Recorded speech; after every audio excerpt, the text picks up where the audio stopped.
Hello everyone. Let's talk about dividends. More specifically, let's talk about making sure that your dividends are qualified.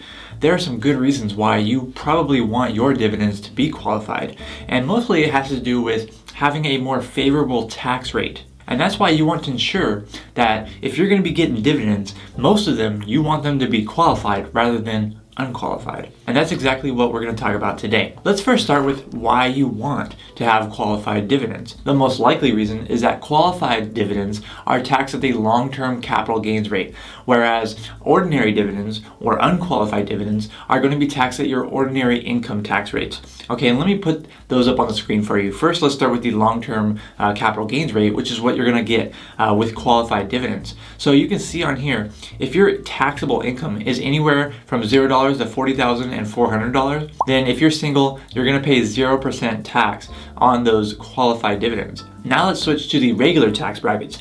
And you can see, if you make $40,000 as a single person with that amount of taxable income, then you're going to be in the 12% tax rate. So I don't know about you, but I certainly would rather pay 0% tax than 12% tax. And the same is very much true for higher income tax brackets. Going back to that qualified dividend tax rate, you can see that, if you make a really high income, let's say $400,000 per year, then your qualified dividends are going to be taxed at 15%.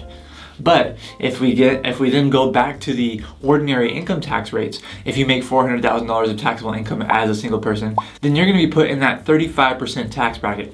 That's a 20% tax difference. 35% if it's a non-qualified dividend, and only 15% if it's a qualified dividend. So that's a 20% difference if you are in a really high income bracket. So obviously, definitely, you want most of your dividends to be qualified. Now, here are the requirements for your dividends if you want them to be qualified. So the first requirement is that it has to be paid by a U.S. corporation, but there are some exceptions. It could also be paid by a qualified foreign corporation. Now, here are the requirements. Let me put them on the screen for you for a qualified foreign corporation. These are the three that the IRS lists out for us. Now, this is a little bit beyond what we really need to talk about here, but basically, the requirements is either a U.S. corporation or a qualified foreign corporation. The next requirement is that certain types of dividends are never going to be eligible to be qualified. Okay, and we're going to list out a few of those later on, especially the most common ones. And then the last requirement is that you have to meet a holding period. This basically means you have to own the stock or you own the index fund or whatever it may be to get the dividend. You have to own it for a certain time for it to be considered qualified. It's not going to really work if you're doing like short-term,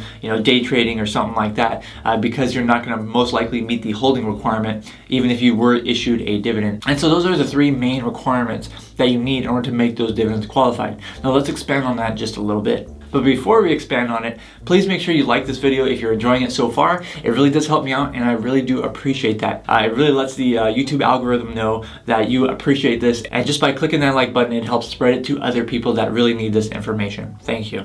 Now let's expand a little bit on the holding period that is required for your dividends to be considered qualified. So you may or may not know that stocks come in two main forms, that is common stock and preferred stock. And the holding periods are going to be different for each of those. So for common stock, the holding period is more than 60 days from the ex-dividend date. But for preferred stock, that holding period is a little bit longer. It's actually more than 90 days from that ex-dividend date. For most of us, especially if you're like a buy-hold investor, as I am, you like to buy into the market, more specifically the general broad market by using maybe index funds, index fund exchange traded funds, and such investments like that, then most of the time, if you're buy and hold for the long term, you're going to be meeting that holding period most of the time because you're just buying and holding for the long term. So that plays right into your hands and giving you a more favorable tax rate in most circumstances.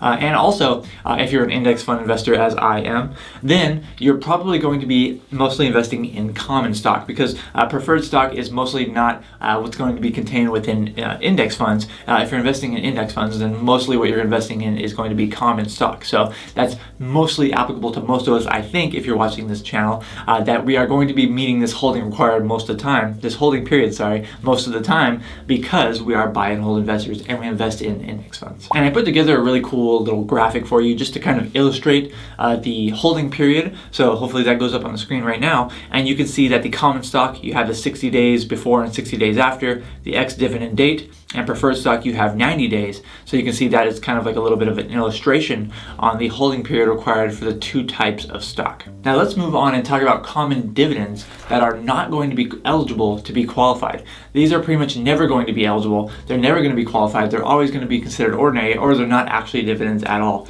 So the most common one that you might actually hear about is what's actually interest. So you might think that you got dividends, but it might actually only be interest. Interest is definitely different than dividends. But many like credit unions, they refer to the interest that they pay to their members as dividends, but technically they are not dividends in the eyes of the IRS. And so those are actually interest, and you're going to get a 1099 INT if you get paid over $10 in interest from that credit union or from that bank or whatever. So interest is never going to be qualified. Interest is taxed at the ordinary income tax rate in most circumstances. The next one that pays a dividend very commonly, but is not going to be qualified, is REITs. So REITs, real estate investment trusts. So if you invest in real estate investment trust, you may know that they are supposed to pay out 90% of their profits to the people who own the REITs. And when that gets passed through to you, that is not going to be a qualified dividend, okay? So that's not going to qualify as a qualified dividend. They are ineligible to be. So if you invest in REITs, generally it is recommended that you do not invest in a taxable investment account because you're going to be realizing a lot of non-qualified dividends, and that is going to be very unfavorable when it comes to tax time, filing your taxes. Another common example that I guess isn't so common is known as master limited partnerships, or MLPs. But I'm going to go ahead and take a guess here that most of us are not investing in MLPs, and so this probably isn't really going to be applicable. But if you do get dividends from them, then they're not going to be qualified. And then lastly, I have another good example for you here, but it's pretty funny. It's a pretty funny example, actually. So dividends that are paid within a retirement account are not going to be eligible to be qualified dividends. Now let that sink in real quick. The reason why they're not going to be qualified to be eligible